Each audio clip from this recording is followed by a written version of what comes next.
Well, let's move along. We got some AEW to talk about. Robert, you watch Collision and Dynamite or what? Yeah, that's the only things I watched is just those two. I didn't watch Raw or last week's SmackDown. All right, so we're going to Collision let's do from September 9th, which was, I guess, almost a week ago as we're recording this, six days ago. So this was right when our last show came out. So the opening was Jon Moxley against, who did he face? Action. And this is the first Collision without Punk, right? No, the second one, because the one before that, he was fired. That's right. Anyways, this is not a good booking to me. I don't care about this. I'm going to skip it, right? Yeah. You guys fine with this? Yeah. Yeah. Okay, good. Roderick Strong. Okay, so he gives another video about how he used to be friends with Adam Cole and they hung out together, right? Went to each other's weddings and stuff like that. So he's facing Darby Allin on the main event of this show. So I like these videos. This is all really good to me. Roderick Strong is killing it. He's killing it. I'm a big fan. Yeah. Vlad's not so much. Not so much, but I didn't hate this. Let's see what happened next. Statlander against one of these Renegade sisters. They're not twins, but I guess they're sisters. They look kind of similar. I used to see them a lot on Dark. They would switch. They would pull the switcheroony, but it was hard to keep track. They look exactly the same. So Statlander wins, and they were beating her up afterwards, and then this was the return of Jade Cargill. So I don't know if you have any comments about that, Vlad. But Jade is back. I expected her to be gone a little longer, to be honest. But the word on the street is that she's finishing up and she's headed to WWE. So I don't know. That's the word on the street. Well, maybe they'll give her like a push and tell her, oh, we're going to make you our superstar and try to entice her to stay with a big contract. Oh, maybe. I think they're just going to job her out, honestly. Until she leaves. Probably job to Statlander one more time. Unless... I think so. Interesting. Unless she does stay, but the word is that she's going to be going. I don't know if that's true or not. I mean, you hear a lot of different things, but who knows? So, all right.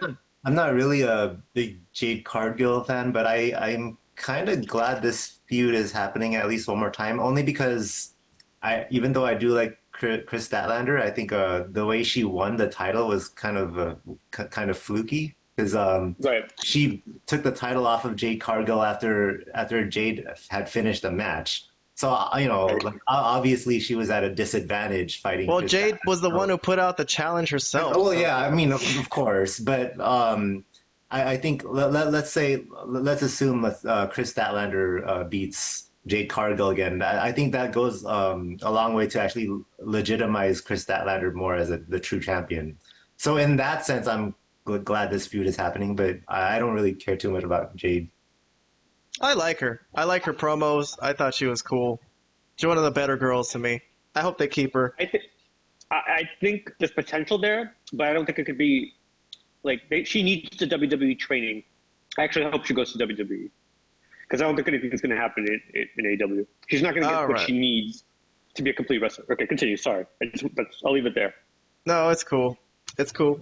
We are moving on, though. We're moving on. So Saraya and Ruby, I guess they're talking about Toni Storm, that she's gone mad. Well, Toni Storm ruined Ruby Soho's match against Statlander at the pay-per-view. So Right. She cost her the match. Yeah, but they're not really playing it like a betrayal. They're playing it more like Toni Storm has lost her mind. She's flipped her wig. Mm-hmm. But Saraya said that she heard she was using mayo as like a skin treatment or something like that. So she's gone tits up. So yes, right. So this is that's all that was, just a little backstage thingy. What is this? You guys care about Claudio and Kingston? I don't know. This is skippable to me. I just want to say one thing about it. I was waiting to see if I could make sense of why Kingston hates him, and I got nothing. I got nothing out of this. I think he thought. I guess my understanding of it is that Claudio should have jobbed to Kingston when he was gonna get signed by WWE. Like he didn't do anything good for the Indies, and that's because Claudio didn't respect him. He said, and he wants that respect. That's what it is. That's my understanding of it. But you're right. I'm confused too. I'm not sure. It doesn't really make a lot of sense why he's so pissed off at him and why he hates him this much. It's very convoluted. It's very convoluted. It's not very good. They expect us to understand something that happened on some garbage indie promotion when they were together. Like, who gives a shit? Yeah. Explain it now. Explain it here. They try to explain it. Excalibur is always trying to explain this. He just can't. No, he doesn't. I've heard. No, he doesn't.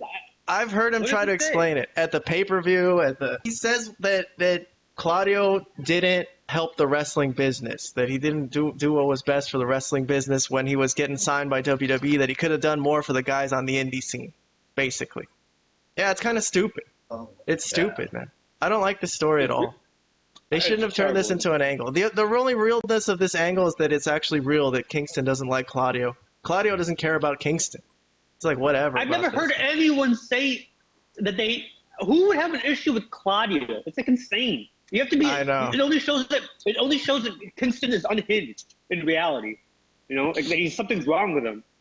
You know. All right. So Well, yeah, that's probably true. Oh, that wasn't Jay White. I thought that was Jay White. That was just a cardboard cut. That's fantastic. I actually think this is funny. Just carrying that on. All right, so it's Bullet Club without Jay White, Juice, and the Guns, and they're facing. Who the hell were they even facing? Oh my God! Please don't show this. Who the fuck is this? Gravity and two other guys. I don't even know who they are though. I didn't write this down. Whatever. I'm gonna skip 9 minutes here. It says so. I skipped this match. Whatever. I think the Bullet Club won, right? Yeah. Let's move along to Miro. They better have. His wife wants to be his manager, saying that after he lost his TNT title, he lost his way. He's gone crazy about this whole thing with God and everything. But she's saying she wants to manage him. So that's what they're trying to get at here. Little pre-tape promo from CJ Perry there. I don't really have anything to say about it. We'll see what happens. What the fuck is this? Ray Phoenix against Angelico, right? Is that what this is? Another skippable match. I love how you said, "What the fuck is this?" That's what I said all show. Yeah, I've noticed that there's been some dead spots on Dynamite and Collision, Robert. Like since Punk is gone, there's been a couple spots where it's just like, this is a throwaway match. There wasn't anything like this on the Raw we watched. Like, this is just a waste of time. But okay. That's what I'm saying. That's one of the points I was making. Like, why the hell would anyone want to watch this? Angelico versus Ray Phoenix. I mean, like, why the hell would anyone want to and watch why would you this? and why would you make it go like a long match? Like, why would you? I mean, 5 minutes is too long for this. Yeah, this is one of those that should have been a real quick 5-minute match like the WWE Raw episodes we were watching. Oh, here we go. Here's my guy, Roderick Strong. Your guy. This is so hilarious. He's so, and his friends are hyping him up. I love his friends. Yeah, I love friends who hype you up, man. You got this. You got this, man. So he's all serious, keeping his neck warm after his injury. Darby's gonna come in. He's gonna get blindsided by Luchasaurus, obviously, and they're gonna beat him up. And he's gonna go into the match injured. Christian's here to torment him. Nick Wayne is you can do this. You could do this. You know, it's no pain, no pain. So he gets in there, and I think this was the ending. A.R. Fox nailed Nick Wayne by accident, which is hilarious. And I think Roderick counters the coffin drop here and puts his finishing move for the win. So he's going to face Samojo on Dynamite coming up. So that's going to be the next show that we review. I like Roderick. I didn't have anything to say about this match though. It was whatever. Darby lost because he got hurt before it, I guess, but it was still a competitive match. Book of Hobbs. I don't get this. Is he QTV? Is he Book of Hobbs? He's bragging that he was on top of Miro at the end before his wife came to save him. So, okay, I don't know. I don't really have much to say about that either. The Keith Lee promo, I don't have anything to say about this either. Why waste people's time? Like, why waste your time? They're doing nothing with him. Why even? I know. They always introduce people like they're gonna do something with them, and then they don't. All right, so this was the one segment that you said was good, right? Danielson, and yeah, this was a fantastic segment. This is the only thing that was good on this show. So what happened here, Vlad? Give us a little bit of a rundown. What were some of the things that Ricky Stark said to Danielson here? Before that, Uh-huh. Danielson said that this might be his last year in wrestling. Oh, okay. He wants to have a match with Zack Sabre, and I'm like, huh? Like, Oh yeah, who at cares? Wrestle Dream. I'm like, is this? I mean, I know somebody might care, but I do not care. I don't know who I can pick Zack Sabre out of a lineup. If they put 10 generic white independent wrestlers, I wouldn't be able to pick Zack Sabre out. Okay, So I don't He care. he fought at the Forbidden Door Yeah. Yeah. Forbidden against Door. Orange Cassidy for the Okay, in a I know. four-way. I'm sorry. Maybe I know Robert might know who Zack Sabre is, and maybe he's impressed with Zack Sabre. I don't care. But what made the segment so? Oh, hold on. I'll let Robert go before I. Yeah. Go ahead, Robert.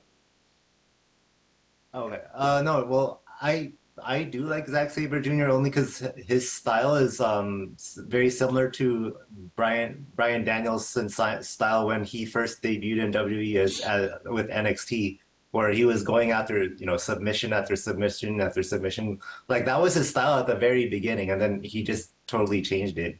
And so Zack Sabre Jr. fights in that way, and I'm really interested to see how they counter each other's, submission attempts. So Yeah, I think it'll be a good match. I think But anyways, on a technical level, it'll be a good match. But I'm sure it'll be fine. But I get what Vlad is saying. No one cares about Zack Sabre Jr. here. He's a New Japan wrestler, but okay. Exactly. Yeah. So then what happened here, Vlad? So what is Stark's deal? I think his deal here is that he's pissed off that he's not getting the respect that he deserves, and that that he's again wasn't booked properly on the show. That he was back stuck in catering while he wasn't even supposed to be on the show. He makes his own appearances as he sees fit to get some TV time. He went head to head with Bryan Danielson, and that he he didn't know that he didn't have a lot of time to prepare for him. Oh, and then I think Bryan Danielson wanted to bring him into the Blackpool BCC, Combat right? Club, yeah. Yeah. They were gonna shake hands, but they jumped him instead. Danielson said that he showed him something, but then Big Bill and Stark still they didn't want anything to do with that, and they started being. Moxley came out, make it a fair fight 2-on-2, but I believe at the end they left I guess they're I don't even know because. Are they supposed to? Who's the faces? I don't know. I was about to Well, say, the Blackpool Combat Club turned face as soon as Danielson came back. So it's like Danielson's evolved, so they're faces. Yeah, that I doesn't. don't know how they can be faces when Moxley's the biggest prick in the whole business. I don't understand how that's possible. But okay, yeah, I don't know. But anyways, they left him laying. That was a good segment. And Starks is now taking the mantle of probably the best overall complete wrestler on Collision. He is such a talent. I hope good things happen for him. Where if he stays in AEW or if he goes to WWE or wherever he goes. He's the superstar of this show at this point. So Robert, I think he is. I think he what'd is. you think of this segment? I thought it was fantastic. This was really cool. And just to expand on what Vlad was saying about Ricky Starks, I think he has what other wrestlers accuse Hangman Page of not having, which is the drive to be, the guy. He has it, or at least he's giving a really good impression that he does have it. And think about it. I agree with that. I agree with that. He went from feuding with CM Punk to now feuding with Bryan Danielson.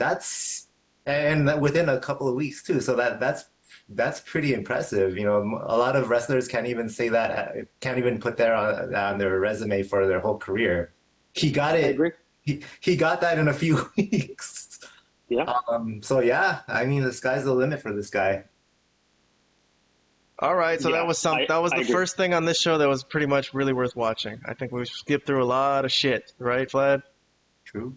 Yes, I agree. This was the first really good thing that they've done the whole show, and this is an hour into the show or an hour and a half, or an hour and a half. Where was this on the show? An hour and 35 minutes. The show is practically coming to a close, and this is the first good thing we saw, I think. Well, let's see what else they came up with. Let's rush through it because we still got Dynamite to do. Let's see what's next. Big Bill, he changed his clothes real fast. So I must have pre-taped this. I don't know. I think he might have been wearing the same thing. I'm not sure. Was he? I think he was. I think he was wearing that way. Let me see. No. Oh, maybe you're right. But I thought he. Oh no, he is wearing that. It's wearing the same thing. Yeah. All right, my bad. Okay, I'm not. But this still may have been a pre-tape nonetheless. Yeah, because he's not really sweaty or tired or anything. Yeah. Puffing. So they're involved in the international title scene, I guess. Big Bill's next. I think he's gonna fight Moxley at Dynamite. Yeah, and then Rey Fenix is gonna fight the winner. So Samoa Joe, the main event here against Penta, right? Roderick Strong watching in the back. Samoa Joe taps out Penta, chokes him out. So that was Collision. Sure. God, that was a bad show. Yeah. That was so not worth having like a whole show for that, really. Mostly it was kind of nothing. I don't know what you give that, but would you give that? I give that like a D minus. Or a D. I guess a D since the Stark segment was pretty damn good. I guess I'll give it a D. Yeah.